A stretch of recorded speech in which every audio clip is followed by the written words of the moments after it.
Remember, remember, the 5th of December, Scientology's treason and plot. I know of no reason why Lisa McPherson should ever be forgot.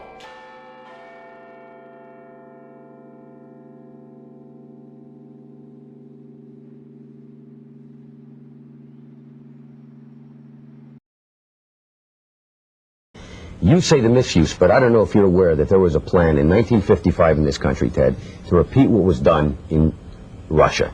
There was going to be a Siberia, USA set up on 1 million acres in Alaska to send mental patients. They were going to lessen the commitment laws. You could basically get into an argument with somebody and be sent up there. This sounds very odd. Nobody's ever heard about it. That's in no small part thanks to the Church of Scientology.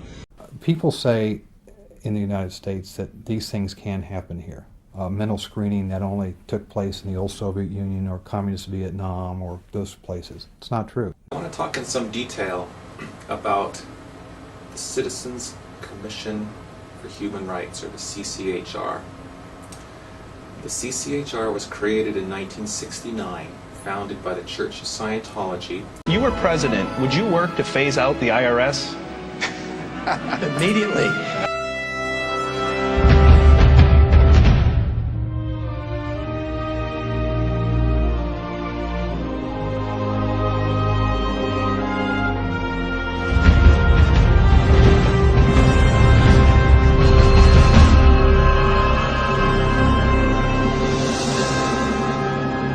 Hello, we are anonymous.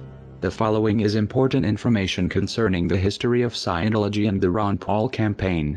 In a 2008 interview on Blunt Talk Radio, a representative from Texas contacted Ron Paul with concerns about the Church of Scientology, specifically Scientology's tax-exempt status. Ron Paul's reply was read on the air.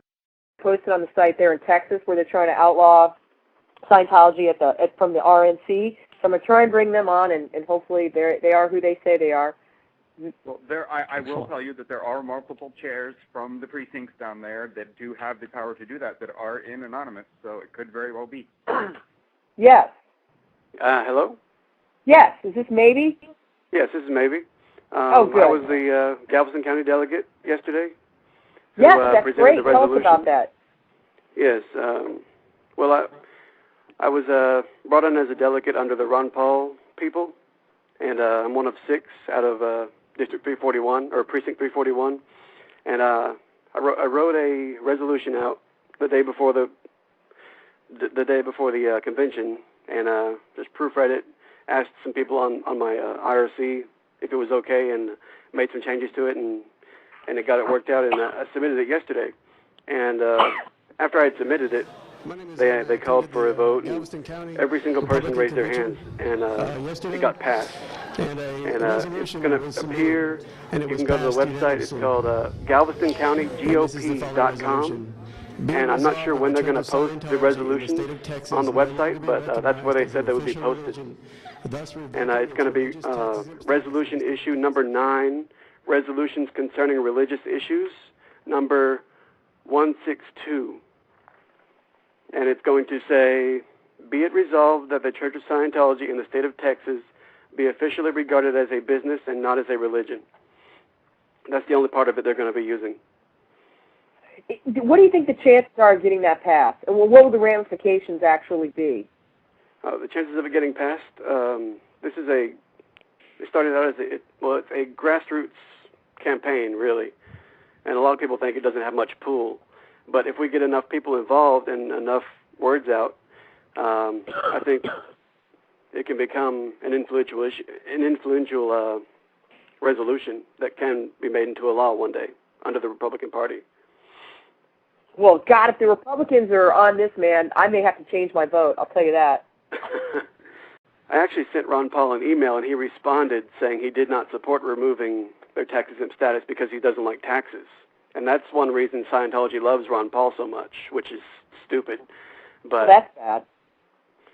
Well, who does like taxes? No one likes taxes, but that doesn't mean, a potential president can't see that a group is totally abusing our, establishment clause, and that's what really pisses me off.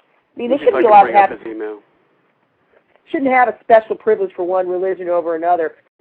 Would you like me to read the email he sent to me? Sure, go ahead. Okay, this is from Dr. Ron Paul. Thank you for contacting my office. I am always happy when the people of 14th District of Texas take time to let me know where they stand on important issues facing the country. I understand your concerns about Scientology.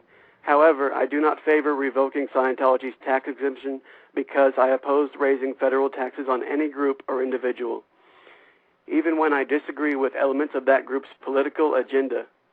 The precedent of tax-exempt revocation may someday be used to justify raising taxes on other tax-exempt groups, including religious organizations.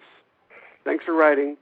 Please do not hesitate to contact my office with any other questions, comments, or suggestions. Sincerely, Ron Paul. Well, don't you think then that if he was so opposed to revoking their tax-exempt status that he might be opposed to the fact that they can make claims on their religious education and have other people pay them back? I would assume. Yeah, that would be the point to make, I think, with him, is that, hey, you're actually paying them money. Well, exactly. He likes that even less. What they didn't know is when Ron Paul said, "I understand your concerns about Scientology," Paul knew much more than he was letting on. Paul and his campaign have had a close working relationship with the Church of Scientology through their front group, Citizens Commission for Human Rights. His claim to not support revoking Scientology's tax exemptions probably has less to do with